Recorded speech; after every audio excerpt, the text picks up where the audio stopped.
Hello friends, मैं Lakshman sir एक बार पुनः आप सभी का अपने दिव्यांग एसबीएल एकेडमी यूट्यूब चैनल पर हृदय के समस्त सुंदर व समरस भावनाओं के साथ बहुत बहुत स्वागत करता हूं।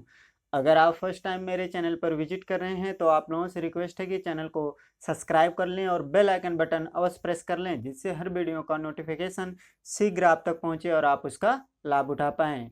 वीडियो अगर पसंद आए तो वीडियो को लाइक करें, अधिक से अधिक लोगों तक शेयर करें और एक प्यारा सा कमेंट करना आप ना भूलें। आपका कमेंट हमारे लिए मोटिवेशन, हमारे लिए ऑक्सीजन, हमारे लिए ऊर्जा का कार्य करता है, तो कमेंट आप अवश्य किया करें। आप लोगों ने थंबनेल में देखा ही होगा कि आज हम पास्ट इंडेफिनिट टेंस के तीसरे सेंटेंस को पढ़ने वाले हैं। जी हाँ, तीसरा सेंटेंस कौन सा? Interrogative sentence. तो आइए सीधे हम अपने लेक्चर की अब बात करें। देखिए यार, टेंस का लेक्चर हम 20 पढ़ने वाले हैं। इसके अंतर्गत पहली हेडिंग है पास्ट इंडेफिनिट टेंस, जिसकी हिंदी आपको पता अनिश्चित भूतकाल होता है ना। इसके अंतर्गत तीसरा सेंटेंस आज हम पढ़ेंगे। हेडिंग के रूप में हमने डलाया इंट्रोगेटिव सेंटेंस, जिसकी हिंदी होती है प्रश्नवाचक वाक्य। जी हाँ, अब यहाँ पर बात आती है कि कोई भी हिंदी वाक्य अगर हमारे समकक्ष है, हमारे सामने है, तो हम उसे कैसे मानेंगे, कैसे जानेंगे कि यह जो हिंदी वाक्य दिया गया है, यह हिंदी वाक्य वास्तव में पास्ट इंडेफिनिट टेंस का इंट्रोगेटिव सेंटेंस है, प्रश्नवाचक वाक्य है ना। इसकी पहचान करने के लिए हमारे पास क्या पहचान का बोध होना चाहिए, पहचान का ज्ञान होना चाहिए, क्योंकि पहचान से हमें पता चलेगा ना। तो आइए सीधे हम आपको पहचान पर ले चलते हैं। देखिए, हमने हेडिंग डाला है पहचान, जिसकी अंग्रेजी होती है सिम्पटम। इसके अंतर्गत हमने पहचान के रूप में क्या लिखाया है? जिस हिंदी वाक्य के पहले या बीच में प्रश्नवाचक शब्द आया हो और क्रिया के अंत में था, थी, थे, ता था, ती थी, ते थे या आइए आदि शब्द आता है, तो हम जान जाते हैं कि यह वाक्य पास्ट इंडेफिनिट टेंस का प्रश्नवाचक वाक्य। जी हाँ, क्या एक बार और हम पहचान को स्पष्ट कर लें। पहचान के अंतर्गत हमने आपको ये लिखाया है, जिस हिंदी वाक्य के पहले या बीच में प्रश्नवाचक शब्द आया ना। प्रश्नवाचक शब्द कौन हो सकते हैं? क्या, क्यों, कैसे, कहाँ, कब, यही प्रश्नवाचक शब्द हो सकते हैं ना। आया हो और क्रिया के अंत में था, थी, थे, ता था, ती थी, ते थे या आइए आदि शब्द आते हैं, तो हम जान जाते हैं कि यह वाक्य पास्ट इंडेफिनिट टेंस का प्रश्नवाचक वाक्य है, इंट्रोगेटिव सेंटेंस है। जी हाँ, क्या होना चाहिए? हिंदी वाक्य के पहले या बीच में प्रश्नवाचक शब्द होना चाहिए। क्रिया के अंत में था, थी, थे, ता था, ती थी, ते थे या ये आ सकते हैं, या इनके मात्रा आ सकते हैं ना। आदि अगर शब्द हमें मिलेगा तो हम वहाँ निश्चिंत हो जाएंगे, हम मान लेंगे कि ये जो हिंदी वाक्य दिया गया वास्तव में सच में पास्ट इंडेफिनिट टेंस का इंट्रोगेटिव सेंटेंस है, प्रश्नवाचक वाक्य है ना। तो आशा करते हैं पहचान को आप समझ पाए होंगे। आइए आगे चलें। देखिए, नेक्स्ट हेडिंग हमने आपको डाला नियमे। हमने आपको पहले ही सिखाया, पहले ही बताया कि जब भी हम किसी भी टेंस का इंट्रोगेटिव पढ़ेंगे, प्रश्नवाचक वाक्य पढ़ेंगे, या इंट्रोगेटिव प्लस निगेटिव, प्रश्नवाचक प्लस नकारात्मक वाक्य पढ़ेंगे, तो उनके लिए नियम ए और नियम बी, दो नियम हम पढ़ेंगे, दो नियम देखेंगे। क्यों? क्योंकि प्रश्नवाचक शब्द जो होता है वाक्य के पहले भी आता है हिंदी वाक्य के, और हिंदी वाक्य के बीच में आता है। तो आपको पता है कि नियम ये वहाँ लागू करते हैं जहाँ पर प्रश्नवाचक शब्द वाक्य के पहले आया हो ना, और नियम भी वहाँ पर हम लागू करके ट्रांसलेट बनाते हैं, अनुवाद बनाते हैं, जहाँ पर प्रश्नवाचक शब्द वाक्य के बीच में आता है ना। तो इसलिए हम नियम ए नियम बी दो पढ़ते हैं। तो देखिए, नियम ए क्या कहता है।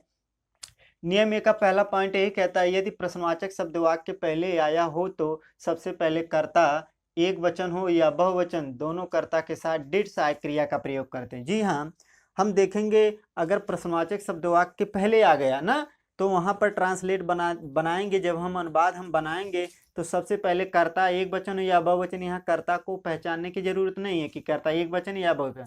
कर्ता कोई हो, चाहे सिंगुलर नंबर हो सब्जेक्ट या प्लूरल नंबर का सब्जेक्ट हो, दोनों सब्जेक्ट दोनों कर्ताओं के साथ हमें डिड सहायक क्रिया का प्रयोग कर देना है। आइए आगे चलें। दूसरा पॉइंट क्या कहता है? दूसरा पॉइंट कहता है कर्ता को लिखते हैं, इसके बाद कर्ता को लिखेंगे। नेक्स्ट पॉइंट, तीसरा पॉइंट कहता है नियम ए का कि मेन वर्ब का यानी मुख्य क्रिया का प्रथम रूप प्रयोग करते हैं, यानी मुख्य क्रिया का मेन वर्ब का प्रथम रूप यहाँ हम लिखेंगे। इसके बाद चौथा पॉइंट कहता है कर्म को लिखते हैं, इसके बाद पांचवा कहता है अन्य को लिखते हैं। इस तरह से नियम ए। आइए नियम ए का हम शार्ट रूप देख लें, जिसे नाम दिया जाता है स्ट्रक्चर या फार्मूला। देखिए, स्ट्रक्चर या फार्मूला भी क्या कहता है? सबसे पहले हेल्पिंग वर्ब को लिखते हैं यानी सहायक क्रिया को लिख देंगे, यानी किसे लिख देंगे, सहायक क्रिया कौन है, डिड, यानी डिड को लिख देंगे। इसके बाद सब्जेक्ट यानी कर्ता, यानी इसके बाद कर्ता को लिख देंगे। यम वी फर्स्ट, इसका मतलब होता है मेन वर्ब का फर्स्ट रूप यानी मुख्य क्रिया का प्रथम रूप लिख देंगे। इसके बाद ऑब्जेक्ट यानी कर्म को लिख देंगे। इसके बाद अदर कोई शब्द है तो उसे लिख देंगे ना, किसे, helping verb, subject, main verb, object और अदर को लिखते हैं ना। तो आशा करते हैं आप स्ट्रक्चर को भी समझ पाए होंगे। आइए आगे चलें, देखें नियम बी। नेक्स्ट हेडिंग क्या है, नियम बी। नियम बी का पहला पॉइंट क्या कहता है, यदि प्रश्नवाचक शब्द वाक्य के बीच में आया हो तो सबसे पहले उस प्रश्नवाचक शब्द की अंग्रेजी को लिखते। जी हाँ, यहाँ पर बात आई है क्या नियम बी में। नियम बी का पहला पॉइंट ये कहता है कि यदि प्रश्नवाचक शब्द वाक्य के बीच में आया हो तो सबसे पहले उस प्रश्नवाचक शब्द की अंग्रेजी को लिखेंगे जब हम अनुवाद बनाएंगे, ट्रांसलेट करेंगे ना हिंदी वाक्य का। और दूसरा पॉइंट क्या कहता है, कर्ता एक वचन हो या कर्ता बहुवचन, दोनों कर्ता के साथ डिड सहायक क्रिया का प्रयोग करेंगे। यहाँ पर भी बात वही है कि कर्ता एक वचन हो या कर्ता बहुवचन, सिंगुलर नंबर सब्जेक्ट हो या प्लूरल नंबर का सब्जेक्ट हो, दोनों कर्ता के साथ हमें डिड सहायक क्रिया का प्रयोग कर देना, डिड हेल्पिंग वर्ब का यूज करना है। चौथा पॉइंट कहता है मेन वर्ब का मुख्य क्रिया का प्रथम रूप लिखते हैं, मुख्य क्रिया का प्रथम रूप लिखते हैं। और पांचवा कहता है कर्म को लिखते हैं। इसके बाद छठा कहता है अन्य को लिखते हैं। तो आशा करते हैं आप नियम ए, नियम बी, स्ट्रक्चर और पहचान को समझ पाए होंगे। आप इनका अब स्क्रीनशॉट ले लें। आइए अब हम आगे चलें, देखें नियम बी का। आइए हम थोड़ा स्ट्रक्चर देख लें, स्ट्रक्चर या फार्मूला नियम बी का। नियम बी का स्ट्रक्चर क्या कहता है, सबसे पहले किसे लिखेंगे, WH, यानी सबसे पहले प्रश्नवाचक शब्द की अंग्रेजी को लिखेंगे जो हिंदी वाक्य के बीच में होगा ना, क्योंकि जितने भी प्रश्नवाचक शब्द होते हैं वह WH से ही शुरू होते हैं ना, चाहे व्हेन हो, चाहे वेयर हो, चाहे व्हाई हो, चाहे व्हाट हो ना, सभी लोग WH से शुरू होते हैं। यानी सबसे पहले प्रश्नवाचक शब्द की अंग्रेजी को लिखेंगे। इसके बाद हेल्पिंग वर्ब आप जानते हैं डिड है, डिड को लिखेंगे। इसके बाद सब्जेक्ट को लिखेंगे, सब्जेक्ट में कर्ता को लिखेंगे, मुख्य क्रिया का प्रथम रूप। इसके बाद ऑब्जेक्ट यानी कर्म को लिखेंगे। इसके बाद कोई बचता तो अदर में आ जाता, उसे भी लिख देंगे ना। तो आपने नियम बी का भी स्ट्रक्चर देखा, हमने नियम देखा, पहचान देखा। अब बात आती है हिंदी से इंग्लिश बनाने की ना, ट्रांसलेट सीखने की। तो आइए सीधे हम अब ट्रांसलेट सीखेंगे एग्जाम्पल के माध्यम से। देखिए पहला एग्जाम्पल दिया गया, पहला उदाहरण दिया गया है, क्या वह स्कूल गया। यह देखिए एक हिंदी वाक्य है ना। इस हिंदी वाक्य को हम अब कैसे माने, कैसे जाने कि यह हिंदी वाक्य वास्तव में पास्ट इंडेफिनिट टेंस का प्रश्नवाचक वाक्य इंटरोगेटिव सेंटेंस है ना। तो आइए सीधे हम आपको पहचान पर ले चलते हैं, पहचान से ही हमें विदित होगा, हमें ज्ञात होगा।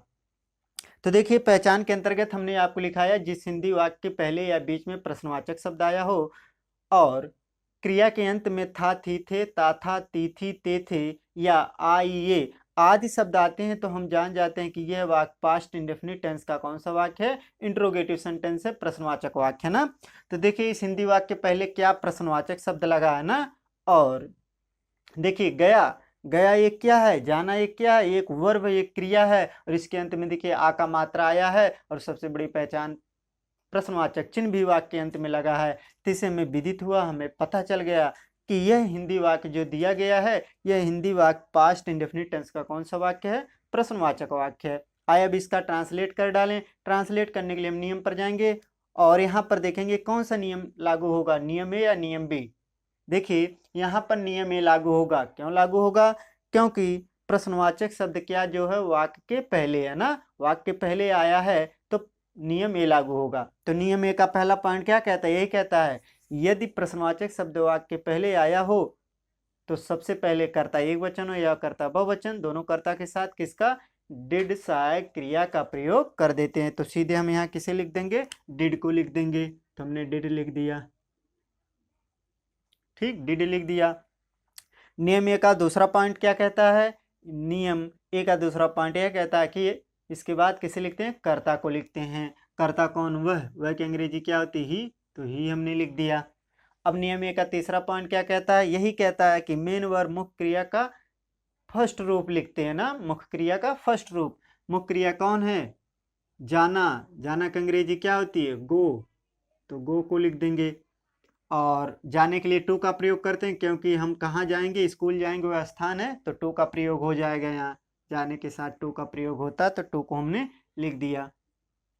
ठीक, आगे आगे नेक्स्ट पॉइंट क्या कहता नियम बी का, सॉरी नियम ए का चौथा पॉइंट क्या कहता, कर्म को लिखते। कर्म क्या होगा, स्कूल जब आप जाएंगे, स्कूल एक स्थान है तो जाने के लिए टू का प्रयोग होता है, टू स्कूल। स्कूल आपका कर्म हो जाएगा, आप स्कूल जाएंगे तो ये आपका कर्म होगा, तो स्कूल हमने लिख दिया। नेक्स्ट पॉइंट क्या कहता है, अदर को लिखते। अदर कोई शब्द है नहीं, अन्य को लिखते, अन्य कोई शब्द है नहीं, तो हमारा ट्रांसलेट क्या हुआ, did he go to school. आइए आगे चलें। देखिए दूसरा एग्जाम्पल दिया, क्या मीरा ने तुम्हें कल बुलाई थी, कल बुलाई थी। देखिए ये एक हिंदी वाक्य है ना, इस हिंदी वाक्य को हम पहचान के अनुसार इसे समझें। देखिए पहचान के अंतर्गत हमने आपको ये लिखा है, जिस हिंदी वाक्य के पहले या बीच में प्रश्नवाचक शब्द आया हो और क्रिया के अंत में था, थी, थे, ता था, ती थी, ते थे या आइए आदि शब्द आते हैं, तो हम जान जाते हैं कि यह वाक्य पास्ट इंडेफिनिट टेंस का प्रश्नवाचक वाक्य है, इंट्रोगेटिव सेंटेंस। तो देखिए इस हिंदी वाक्य के पहले क्या प्रश्नवाचक शब्द आया है। और बुलाना, बुलाना क्या है, एक वर्ब एक क्रिया है, इसके अंत में ई आया है, या देखिए अंत में थी आया ही है ना, थी भी आया है और प्रश्नवाचक चिन्ह भी है। तो इससे हमें विदित हुआ कि हमें ज्ञात हो गया कि यह भी जो हिंदी वाक्य दिया गया, यह हिंदी वाक्य पास्ट इंडेफिनिट टेंस का प्रश्नवाचक वाक्य है ना। आइए इसका ट्रांसलेट कर डालें। ट्रांसलेट करने के नियम पर जाएंगे और यहाँ पर भी नियम ए लागू होगा, क्यों, क्योंकि प्रश्नवाचक शब्द वाक्य पहले है। तो नियम ए का पहला पॉइंट क्या कहता है, यही कहता है, यदि प्रश्नवाचक शब्द वाक्य पहले आया हो तो सबसे पहले क्या करेंगे, कर्ता एक वचन या बहुवचन दोनों कर्ता के साथ डिड सहायक क्रिया का प्रयोग करेंगे। तो आइए हम डिड को लिख दें, तो हमने डिड को लिख दिया।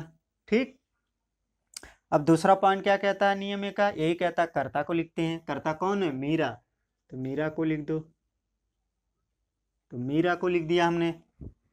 नेक्स्ट पॉइंट क्या कहता है, तीसरा पॉइंट नियम ए क्या कहता है नियम ए का तीसरा पॉइंट यही कहता है कि मुख्य क्रिया का प्रथम रूप लिखते हैं। मुख्य क्रिया कौन है, बुलाना, बुलाना का अंग्रेजी क्या होती है, काल, तो काल हमने लिख दिया।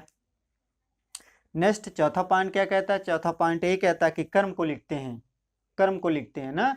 कर्म कौन होगा, तुम्हें, तुम्हें कोई बुलाएगा तो वह उसका कर्म हो जाएगा, तो तुम्हें की अंग्रेजी क्या हो जाएगी, यू। ठीक, नेक्स्ट पॉइंट पांचवा पॉइंट क्या कहता है नियम के ए का, यही कहता है कि अन्य को लिखते हैं, अदर को लिखते हैं। अन्य कौन हो जाएगा, कल, और आपको पता है कि पास्ट टेंस में कल को दर्शाने के लिए किसका प्रयोग करते हैं, स्टरडे का, तो यहाँ लिख देंगे स्टरडे, स्टरडे। ठीक, प्रश्नवाचक चिन्ह। ठीक, क्या हुआ हमारा translate complete, did Meera call you yesterday. आइए आगे चलें। देखिए तीसरा एग्जाम्पल दिया, क्या तुमने कल गाना गाया। देखिए पहचान के अनुसार हिंदी वाक्य पहले या बीच में प्रश्नवाचक शब्द होना चाहिए। तो देखिए यहाँ क्या प्रश्नवाचक शब्द वाक्य पहले है ना, और मुख्य क्रिया के अंत में क्या होना चाहिए, था, थी, थे, ता था, ती थी, ते थे या आइए शब्द होना चाहिए। देखिए यहाँ क्या, गाना, गाना, गाया, गाना, गाना एक क्या वर्ब है, ये क्रिया है, और इसके अंत में देखिए प्रश्नवाचक चिन्ह भी लगा और आ का मात्रा भी आया ना, क्यों, वर्ब के अंत में आ सकता है या ई आ सकती है या ए आ सकते हैं या इनके मात्रा आ सकते हैं ना। तो देखिए यहाँ आ का मात्रा आया कि नहीं, वर्ब के अंत में, क्रिया के अंत में ना, और प्रश्नवाचक चिन्ह भी है। तो इससे हमें विदित हुआ कि हमें पता चल गया है कि यह भी हिंदी वाक्य जो दिया गया है, हिंदी वाक्य पास्ट इंडेफिनिट टेंस का प्रश्नवाचक वाक्य, इंट्रोगेटिव। इसका अनुवाद कर डालें। अनुवाद करने के लिए नियम पर जाएंगे, यहाँ पर भी कौन नियम लागू होगा, नियम बी की नियम ए, हाँ आपने सही सोचा, नियम ए लागू होगा। तो नियम ए का पहला पॉइंट क्या कहता है, यही कहता है प्रश्नवाचक शब्द यदि वाक्य पहले आया हो तो सबसे पहले कर्ता के अनुसार, नहीं सॉरी, कर्ता एक वचन या कर्ता बहुवचन दोनों कर्ता के साथ डिड सहायक क्रिया का प्रयोग करते हैं। तो डिड को हम लिख देंगे, तो हमने डिड को लिख दिया। ठीक, डिड को हमने लिख दिया। इसके बाद नेक्स्ट पॉइंट क्या कहता है, दूसरा पॉइंट नियम ए का क्या कहता है, कर्ता को लिखते हैं ना। कर्ता कौन है, तुमने, तुमने की अंग्रेजी क्या होगी, यू, तो यू को हमने लिख दिया। ठीक, अब नेक्स्ट पॉइंट क्या कहता है, तीसरा पॉइंट नियम ए का क्या कहता है कि मुख्य क्रिया का प्रथम रूप लिखते हैं। मुख्य क्रिया क्या, गाना, गाना, तो क्या हो जाएगा, गाना की अंग्रेजी, गाना को गाना, सिंग। ठीक, अब इसके बाद चौथा पॉइंट क्या कहता है नियम ए का, यही कहता है कि कर्म को लिखते हैं। कर्म क्या हो जाएगा, गाना को जब आप गाएंगे वह आपका कर्म होगा, आपका ऑब्जेक्ट होगा। तो सिंग आ सांग, एक बार में एक ही गाना, सिंग आ सांग। ठीक, नेक्स्ट पॉइंट, पांचवा पॉइंट नियम ए का क्या कहता है, यही कहता है अदर को लिखते हैं, अन्य को लिखते हैं। अन्य कौन है, कल, तो कल की अंग्रेजी पास्ट टेंस में क्या हो जाती है, स्टरडे, प्रश्नवाचक चिन्ह। क्या हुआ हमारा translate complete, did you sing a song yesterday. आइए आगे बढ़े। देखिए नेक्स्ट एग्जांपल दिया, तुम्हारा भाई कहाँ गया। ये एक हिंदी वाक्य है। आइए इस हिंदी वाक्य का पहचान हम थोड़ा डिटेल में देख लेते हैं। देखिए पहचान के अंतर्गत हमने आपको यही लिखाया है, जिस हिंदी वाक्य के पहले या बीच में प्रश्नवाचक शब्द आया हो और क्रिया के अंत में था थी थे, ता था ती थी ते थे या आइए आदि शब्द आते हैं, तो हम जान जाते हैं कि यह वाक्य पास्ट इंडेफिनिट टेंस का प्रश्नवाचक वाक्य है, इंट्रोगेटिव सेंटेंस है ना। तो देखिए इस हिंदी वाक्य के बीच में कहाँ प्रश्नवाचक शब्द आया है ना, हिंदी वाक्य के बीच में प्रश्नवाचक शब्द है, और गया यानी जाना एक क्या है, एक वर्ब है, एक क्रिया, और इसके अंत में आ का मात्रा आया है और प्रश्नवाचक चिन्ह भी वाक्य के अंत में। तो इससे में विदित हुआ कि यह वाक्य जो दिया गया है, यह हिंदी वाक्य जो है वास्तव में सच में पास्ट इंडेफिनिट टेंस का कौन सा वाक्य है, इंट्रोगेटिव सेंटेंस है, प्रश्नवाचक वाक्य है। आइए इसका अनुवाद कर डालें। अनुवाद करने के लिए, ट्रांसलेट बनाने के लिए हम नियम पर जाएंगे, लेकिन यहाँ पर कौन सा नियम लागू होगा, नियम ए या नियम बी, नियम बी लागू होगा। क्यों, हाँ आपने सही सोचा, क्योंकि प्रश्नवाचक शब्द वाक्य बीच में है ना। प्रश्नवाचक शब्द जब वाक्य बीच में होता है तो नियम बी लागू करते हैं, जब प्रश्नवाचक शब्द वाक्य पहले होता है तो नियम ए लागू करते हैं ट्रांसलेट बनाने के लिए ना। तो ये नियम बी के सहारे हम इसका ट्रांसलेट कर डालें। तो नियम बी का पहला पॉइंट क्या कहता है, यही कहता है यदि प्रश्नवाचक शब्द वाक्य बीच में आया हो तो सबसे पहले उस प्रश्नवाचक शब्द की अंग्रेजी को लिखते हैं। तो कहाँ की अंग्रेजी क्या होती है, वेयर, तो वेयर को हम लिख देंगे। ठीक, लिख दिया हमने। अब दूसरा पॉइंट क्या कहता है नियम बी का, यही कहता कर्ता एक वचन हो या बहुवचन, दोनों कर्ता के साथ हाँ डिड सहायक क्रिया का प्रयोग करते हैं, तो हमने डिड को लिख दिया। ठीक, इसके बाद नेक्स्ट पॉइंट क्या कहता है, तीसरा पॉइंट क्या कहता है, तीसरा पॉइंट है नियम बी का कहता है कर्ता को लिखते हैं। कर्ता कौन है, तुम्हारा भाई, तुम्हारा भाई यानी your brother, your brother, your brother को हमने लिख दिया। इसके बाद नेक्स्ट पॉइंट, तीसरा पॉइंट हो गया। चौथा पॉइंट क्या कहता है, चौथा पॉइंट यही कहता है कि मेन वर्ब के मुख्य क्रिया का प्रथम रूप लिखते हैं। मुख्य क्रिया क्या है, जाना, जाना की अंग्रेजी क्या होगी, गो। ठीक, इसके बाद प्रश्नवाचक चिन्ह हो गया। क्यों, क्योंकि इसके बाद अन्य या कर्म नहीं है, कर्म अप्रत्यक्ष है, आप कहीं ना कहीं जाएंगे, किसी ना किसी स्थान पर आप जाएंगे, वह अप्रत्यक्ष है। तो क्या हुआ, वेयर डिड योर ब्रदर गो। आइए आगे चलें। देखिए पांचवा एग्जाम्पल दिया है, राम कब घर लौट कर आया, राम कब घर लौट कर आया। देखिए पहचान को एक बार और हम डिटेल में देख लें। देखिए पहचान के अंतर्गत हमने आपको ये लिखाया है, जिस हिंदी वाक्य के पहले या बीच में प्रश्नवाचक शब्द आया हो और क्रिया के अंत में था थी थे, ता था ती थी ते थे या आइए आदि शब्द आते हैं, तो हम जान जाते हैं कि यह वाक्य पास्ट इंडेफिनिट टेंस का प्रश्नवाचक वाक्य, इंट्रोगेटिव सेंटेंस है ना।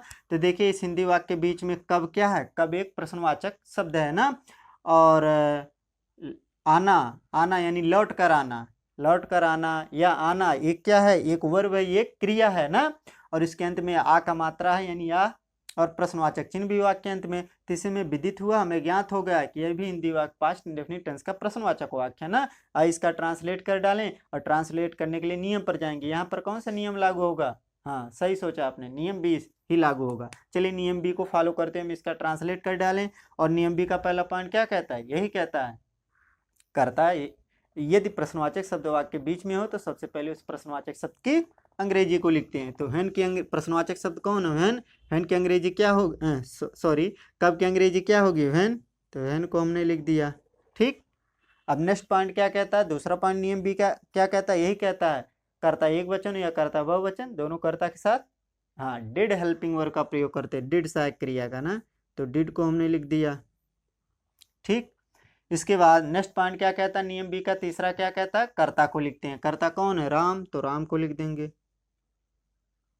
ठीक, इसके बाद चौथा पॉइंट क्या कहता है नियम बी का, यही कहता है मुख्य क्रिया का प्रथम रूप लिखते हैं। मुख्य क्रिया क्या है, लौट कर आना, लौट कर ना, तो लौटना का अंग्रेजी क्या होते हैं, रिटर्न, रिटर्न मुख्य क्रिया का प्रथम रूप हो गया। इसके बाद नेक्स्ट पॉइंट क्या कहता है, कर्म को लिखते हैं ना, नियम बी का नेक्स्ट यानी चौथा पांचवा पॉइंट क्या कहता है सॉरी, कर्म को लिखते हैं। कर्म क्या, जब घर आप लौट कर आएंगे, घर आपका कर्म होगा, घर लौट कर आएंगे ये आपका कर्म होगा, रिटर्न होम,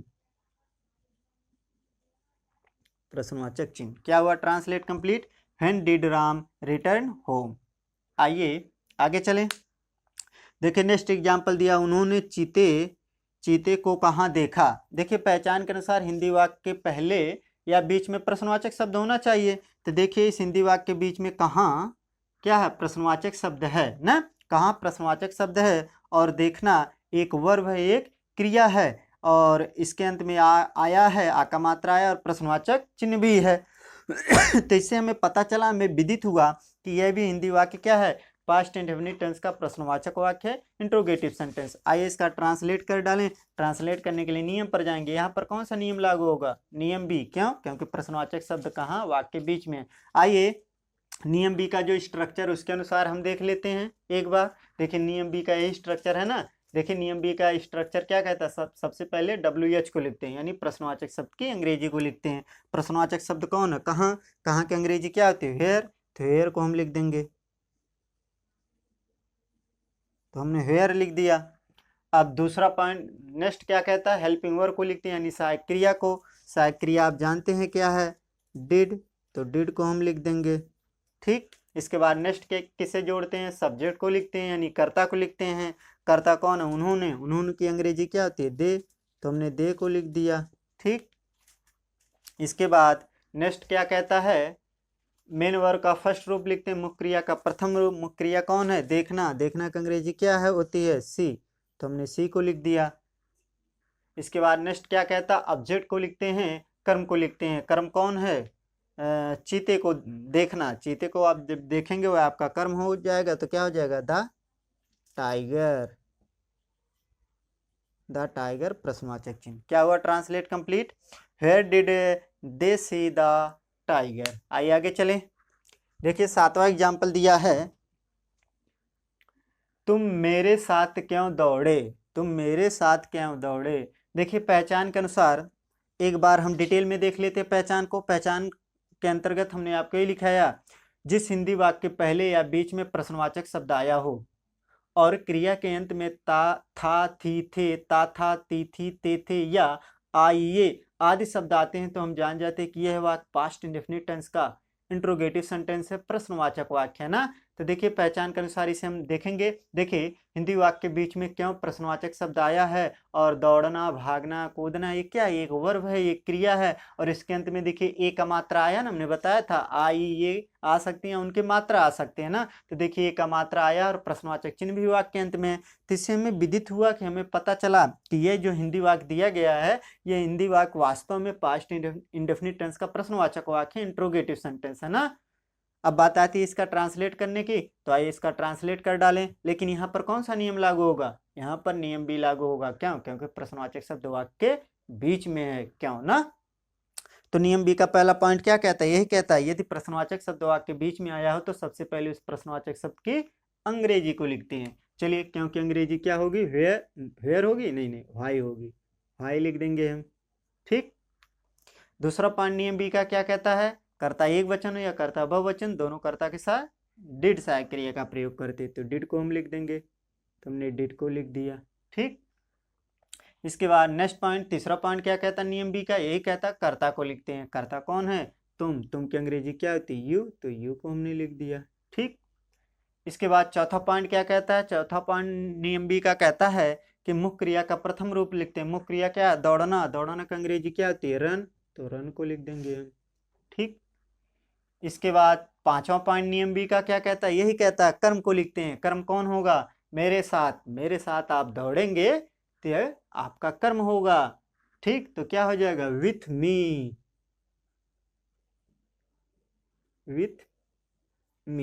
प्रश्नवाचक चिन्ह। क्या हुआ, translate complete, why did you run with me.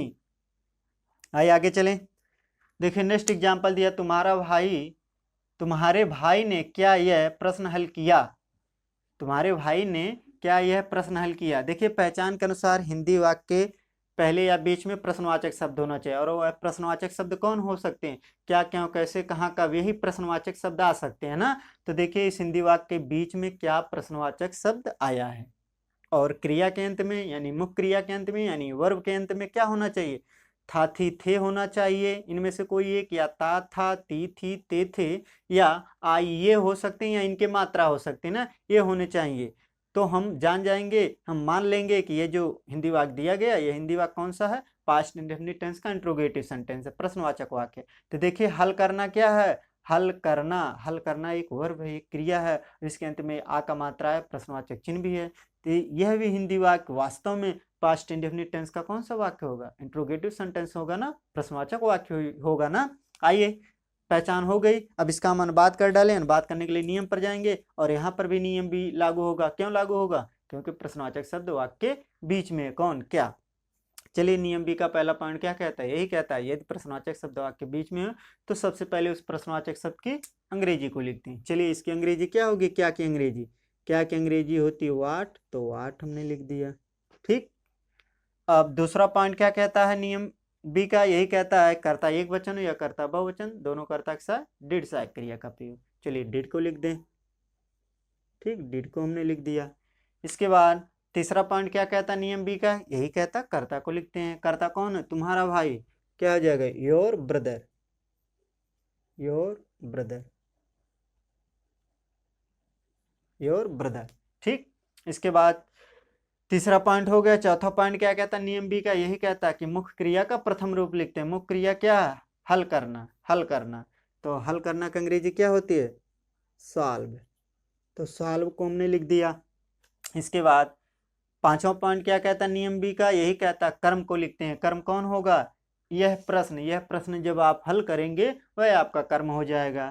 तो यह की अंग्रेजी क्या होती है, दिस, दिस प्रश्न की अंग्रेजी क्वेश्चन, दिस क्वेश्चन, प्रश्नवाचक चिन्ह। क्या हुआ, translate complete, what did your brother solve this question. तो आशा करते हैं आप लोगों को ये वीडियो काफ़ी पसंद आई होगी। आप ट्रांसलेट करना, अनुवाद बनाना लगभग सीख चुके होंगे अच्छी तरह से। तो आज के लिए इतना ही। अगर वीडियो आपको पसंद आई हो तो वीडियो को लाइक कर दें, अधिक से अधिक लोगों तक शेयर कर दें और एक प्यारा सा कमेंट आप अवश्य कर दें। तो आज के लिए इतना ही। आप लोगों का बहुत बहुत धन्यवाद।